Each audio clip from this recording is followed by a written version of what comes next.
నరసింహం బాలకృష్ణ జోష్ లో ఉన్నప్పుడు వేసే సెటర్లకు ఎవరైనా నవ్వకుండా ఉండరు. ఇప్పుడు అటువంటి సందర్భమే మరోసారి నిన్న సావిత్రి ఆడియో ఫంక్షన్ లో మరోసారి కనబడింది. నిన్న రాత్రి బాలకృష్ణ తన చిలిపి మాటలతో సావిత్రి ఆడియో ఫంక్షన్ వేదికపై ఉన్న అందరితోనూ ఒక ఆట ఆడుకున్నాడు. తనకు యంగ్ హీరోలు నటిస్తున్న రోమియో తరహా పాత్రలు నటించాలి అని ఉన్న అభిమానులు ఒప్పుకోరు కదా అంటూ సెటర్ వేశాడు బాలయ్య. నారా రోహిత్ ఈ సినిమాలో అన్న డైలాగ్ అమ్మాయికి ముద్దు అయినా పెట్టాలి లేదా కడుపు అయినా చెయ్యాలి, కమిట్ అయిపోవాలి అంతే అనే పంచ్ డైలాగ్ తనకు నచ్చి తాను వేస్తే అభిమానులు ఒప్పుకుంటారా అని బాలయ్య కొంటెగా అడిగినప్పుడు బాలయ్య అభిమానులు ఈలలు వేస్తే హీరోయిన్స్ నందిత, ధన్యలు సిగ్గుపడ్డారు. ఏ సందర్భంలో బాలకృష్ణ నారా రోహిత్ పై కూడా సెటర్ వేశాడు. చిలిపి మాటలు, చిలిపి పనులు చేయడం ఎవరైనా తన దగ్గర నేర్చుకోవాలి అంటూ గెల్లడాలు, పోవడాలు విషయంలో నేను ఎక్కిన ఎత్తులు, నేను చూసిన లోతులు మరెవ్వరికీ లేవు అంటూ బాలయ్య నారా రోహిత్ పై సెటర్ వేసినప్పుడు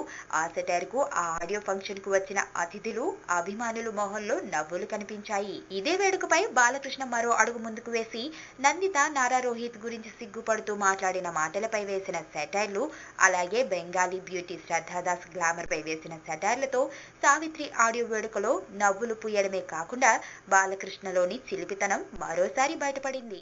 ఒక్కసారి భుజం మీద చేయేశాక వాడి ఎదవైనా ఏఆర్ రెహమాన్ అయినా ఫ్రెండే. బ్యాచులర్ బాబు, నా కోచింగ్ తోటి హస్బెండ్ అవుతాము.